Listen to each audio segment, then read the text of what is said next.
প্রচার তো আমরা প্রত্যেকটা বিধানসভাতে যাচ্ছি।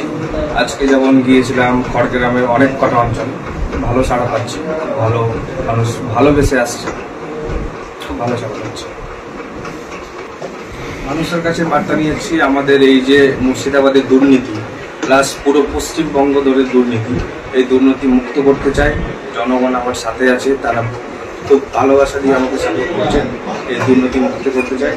ব্রিজ শ্রমিকদের আমি কথা বলতে চাই, তারা ঠিকঠাক মজুরি পাচ্ছে না। বিগত কয়েক বছর থেকে তাদের মজুরি ঠিকঠাক তারা বৃদ্ধি পাচ্ছে না, প্লাস তাদের আইডেন্টি কার্ড আই কার্ড সেটাও পাচ্ছে না, প্লাস পিএফ অফিস যেটা আমাদের জমিপুরে ছিল সেটা ট্রান্সফার হয়ে বহরমপুরে চলে গেছে। আমি চাই সেটা জমিপুরে ফিরে আসুক। অনেক অসহায় মানুষের অসুবিধা হচ্ছে এখান থেকে বহরমপুর যাতায়াত, তার উপরে দালাল তারা, এটা অনেকগুলো অসুবিধা আছে, সেগুলো আমি তুলে ধরতেছি। আমি গরিব অসহায় মানুষের কাজ করতে চাই। আমার পাশে কয়েক লাখ জনগণ সাপোর্ট করছে আমাকে, তারা ভালোবাসা দিচ্ছে, তারা উৎসাহ দিচ্ছে। প্লাস বিগত যতদিন আমি প্রচারে বেরোচ্ছি তত মানুষের মিশছি, তাদের ভালোবাসা আমি খুব ভালোভাবে একটা সাড়া পাচ্ছি এবং মানুষ আমাকে চাইছে। আমি এটাই আপনাদের গঙ্গা বাঙনে আমি তো শুনেছি আমাদের গভর্নমেন্ট থেকে 100 কোটি 150 কোটি 200 কোটি এরকম কিছু ফান্ড এসছে, কিন্তু ফান্ডে আমি কোনো কাজ দেখতে পাইনি। দেখতে পেলেও সেরকম অল্প কিছু কাজ হয়েছে। যেমন আমাদের ধুলিয়ান গঙ্গা ভাগনে বলি 150 কোটি টাকা এসছে নাকি আমি শুনেছি, শোনা খবর। মমতা ব্যানার্জি তিনি নিজেই বলে গেছেন আমাদের সুতিতে এসে 150 কোটি টাকা দেওয়া হয়েছে, আর 100 কোটি টাকা দিচ্ছে। সেখানে হয়তো ক্যালকুলেশন করে আপনারাই বুঝতে পারবেন যে কি কাজ হয়েছে। আপনারাও দেখেছেন নিশ্চয়ই, আপনাদের কাছেও খবর আছে। 1 কোটি থেকে 2 কোটি বা 2 কোটি টাকা ম্যাক্সিমাম কাজ হবে আমার আইডিয়া অনুযায়ী। সেরকম কিছুই কাজ হয়নি। বাকি টাকা সব নেতা মন্ত্রী যারা আছে, যারা দুর্নীতি করছে, তাদের কাছেই চলে গেছে। আমি জনসাধারণকে একটাই কথা বলতে চাই, এই দুর্নীতি মুক্ত করতে গেলে যারা আমাদের সংসদ আছে, এমএলএ আছে, এই দুর্নীতি যারা করছে, আমি কোনো প্রার্থীকে আমি বলছি না যে কেউ বিজেপি কে কংগ্রেস, যারা এই দুর্নীতি করছে, ভোট আপনারাই দিয়েছেন, মানুষ কিন্তু ভুল করেছে। বারবার ভুল হবে, আপনারা কেন সহ্য করবেন? ভুল একবার হতে পারে, 2বার হতে পারে, 3বার হতে পারে, 4বার তো হবে না।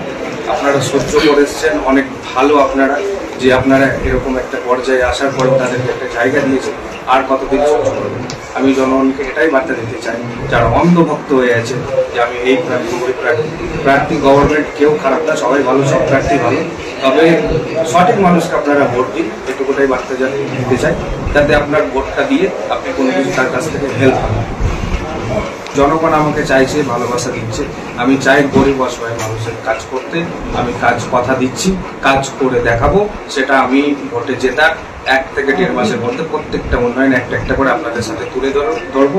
আর সেটাতে আপনাদের সহযোগিতা, আপনাদের সাপোর্ট, আশীর্বাদ, দোয়া সবকিছুই আমার দরকার। জনগণ আমার পাশে আছে।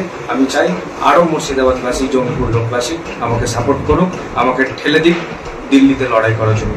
আপনারা ছাড়া আমার কোনো রাস্তা নেই। আমাকে ঠেলে দিতে গেলে আপনাদের সহযোগিতা অবশ্যই দরকার। সংসদ হয়ে আমি প্রথমত শিক্ষা ব্যবস্থা নিয়ে আসবো। আমাদের শিক্ষা অনেক পিছিয়ে আছে মুর্শিদাবাদে, শিক্ষিত দিক অনেক হারিয়ে গেছে বলতে গেলে মুর্শিদাবাদে। আমাদের মুর্শিদাবাদে বেশিরভাগ সংখ্যা বিড়ি শ্রমিক, লেবার শ্রমিকেরই আমাদের এখানে বেশি চাচ্ছি। আমি চাই শিক্ষা ব্যবস্থা তুলে ধরতে। তারপরে চিকিৎসার ব্যবস্থা মুর্শিদাবাদে এত পিছিয়ে, আমাদেরকে কলকাতা ধরে যেতে হয় ভালো কিছু এমার্জেন্সি কিছু হলে, কলকাতা, শিলিগুড়ি আরও দূরে কোথাও যেতে হয়। আমি চাই সেটা দূরে না গিয়ে আমার মুর্শিদাবাদেই হোক, আমার জঙ্গিপুরেই হোক, আমার এলাকাতে হোক। বিগত দিনে জঙ্গিপুরের সাংসদ ছিলেন প্রণব মুখোপাধ্যায়। তারপরে তৃণমূল কংগ্রেস প্রথমবার সেখানে সেখানে প্রার্থী খলিলুর রহমান সাহেব, তিনিও 5 বছরের সাংসদ ছিলেন। তাহলে একদিকে প্রণব মুখোপাধ্যায় এবং প্রণব মুখোপাধ্যায়ের ছেলে সাংসদ, অন্যদিকে খলিলুর রহমান। আপনি এই কংগ্রেস এবং খলিলুর রহমান এই দুটোর মধ্যে কি ফারাক দেখছেন? আমি দুটোকে কলা গাছ বলবো। জনসাধারণ জানে তাদের রেজাল্ট কি, সেটাও আমি দেখতে পাচ্ছি কি। দুটোকেই আমি একটা নাম দিতে চাই, দুটোই কলা গাছ ছিল। কাজ কিছুই করে, জনসাধারণের সাথে গাড়ি নিয়ে ঘুরেছে, সিকিউরিটি নিয়ে ঘুরেছে, কাজ কিছু হয়নি। উন্নয়ন যদি হতো তাহলে আজকে তাকে ভোট চেয়ে বেড়াতে হতো না, বা মমতা ব্যানার্জি সুতিতে এসে প্রচার করতে হতো না, বা বড় বড় নেতা মন্ত্রী ওনাকে সমর্থনে আসতো না। আজকে ইউসুফ পাঠান আসছে ওর সমর্থনে, নিশ্চয়ই ভয় একটা রয়েছে। মূল প্রতিপক্ষ বলতে আমার সারা খুবই ভালো আছে, আমি 100তে 100 আশাবাদী আমি জয়ী হব। মানুষ আমাকে সাপোর্ট করছে, যত দিন যাচ্ছে তত আমার জনগণ বাড়ছে, আমার ভালোবাসার মানুষ বাড়ছে। জঙ্গিপুরবাসী আমাকে এমনভাবে একটা দেখছে, মানে নিজেও আমি মানে ভাবতে পারছি না যে এরকম আমি একটা সাড়া পাবো। আমি জঙ্গিপুরের জন্য আমি প্রথমত শিক্ষা ব্যবস্থা নিয়ে আসতে চাই, তারপরে চিকিৎসা, তারপরে পানীয় জল, যা জনগণের অসহায় মানুষের যা অভাব আছে সেই অভাব আমি দূর করতে চাই। আর এটা আমি খুব জোর গলায় বলছি, আমি দিল্লিতে গিয়ে লড়াই করবো শুধু আপনাদের জন্য।